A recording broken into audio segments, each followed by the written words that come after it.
Everyone, तो आज हम बनाने जा रहे हैं ज़बरदस्त बिल्कुल बाज़ार जैसा गाजर का अचार। अगर आपने इस सही अचार बनाना है तो रेसिपी को पूरा फॉलो करिएगा। आधा किलो गाजर मैंने ले ली थी और इनको मैंने धोकर छील कर काट लिया। इस तरह से इसकी पतली पतली काशियाँ काट ली हैं और इसको मैंने एयर ड्राई कर लिया है।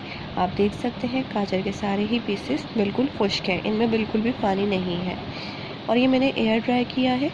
आप इसको धूप में रख कर खुश्क कर सकते हैं या फिर पंखे के नीचे भी हवा में रखकर खुश्क कर सकते हैं। 2 घंटे में आराम से सारा पानी खुश्क हो जाएगा। अब इसके बाद मैंने इसके अंदर शामिल कर दिया है 1 टीस्पून नमक और 1 टीस्पून हल्दी। इन दोनों चीज़ों को अच्छे से मिक्स कर लेना है।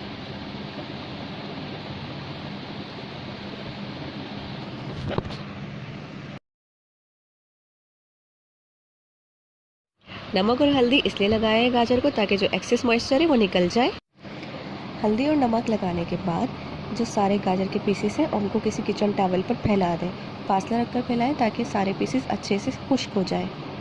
ऊपर से कोई नाइट का कपड़ा रख दें ताकि इसमें डस्ट पार्टिकल ना जा सके। मैंने इसको धूप में सुखाया है 2 घंटे के लिए। अब देखिए 2 घंटे हो गए हैं और मैंने इसको अनकवर किया है। आप देख सकते हैं हर एक पीस बहुत अच्छी तरह से खुश्क है, इनमें बिल्कुल भी मॉइस्चर नहीं है। और सही अचार बनाने की तरकीब भी यही है कि गाजर के अंदर बिल्कुल भी पानी नहीं होना चाहिए। अचार में जो मसाले पड़ने हैं वो देख लेते हैं। इसके लिए मैंने लिया है 1 टेबल स्पून ज़ीरा, 1 टीस्पून सौंफ, 1 टीस्पून मेथी दाना और 2 टेबल स्पून राई दाना। इन सब चीज़ों को ड्राई रोस्ट कर लिया है मैंने। तमाम मसालों को ड्राई रोस्ट करना इसलिए ज़रूरी है कि इनके अंदर जो भी मॉइस्चर होगा वो ड्राई हो जाएगा। अब इनको मिक्सी में डालकर क्रश कर लेंगे। मसालों को ज़्यादा बारीक नहीं करना, थोड़ा सा मोटा ही रखना है।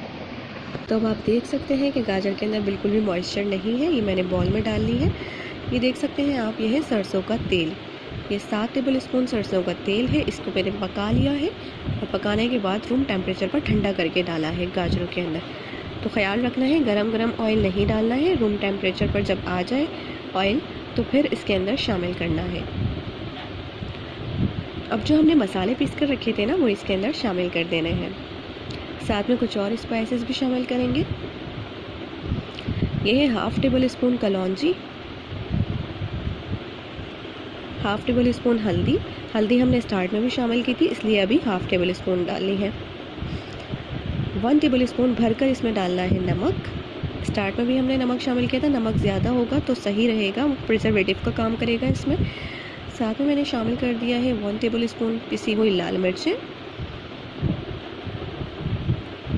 और अब इन सब चीज़ों को अच्छे से मिक्स कर लेना है। लेकिन अभी काम ख़त्म नहीं हुआ, इसके अंदर अभी कुछ मसाले और पड़ने हैं। तो वीडियो को आखिर तक देखना है अगर आपने भी बहुत अच्छा सा घर में अचार तैयार करना है। बिल्कुल बेसिक और आसान रेसिपी है और बहुत ज़बरदस्त। बिल्कुल ये वो वाला अचार बनेगा जिस तरह से हमें हलवा पूरी के साथ मिलता है बाज़ार से। इसको आप चावल के साथ, हलवा पूरी के साथ, कचौरी के साथ, हर चीज़ के साथ खा सकते हैं जिसके साथ आपका दिल करे। अब देखें ये मैंने इसके अंदर डाला है 1/4 कप सिरका। सिरका इसके अंदर प्रिजर्वेटिव का काम करेगा, इसकी शेल्फ लाइफ बढ़ा देगा और बहुत टाइम तक आपका अचार सही रहेगा। अच्छे से मिक्स कर लेंगे इसको। तमाम मसाले लग गए हैं अचार पर। अब इसको एक एयर टाइट कंटेनर में रख देना है। तो ये सारा मैं एक एयर टाइट कंटेनर में ट्रांसफ़र कर रही हूँ। ये मैंने ग्लास बॉटल ली है और इसके अंदर ये सारा गाजर का अचार डाल दूँगी।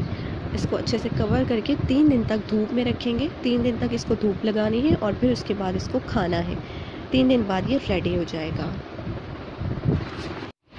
ये फाइनल लुक आपके साथ शेयर कर रही हूँ अचार का। 3 दिन बाद की है ये, धूप लगाने के बाद ये अचार रेडी है खाने के लिए। अगर कोई सवाल हो आपका इस बारे में तो आप कमेंट सेक्शन में पूछ सकते हैं।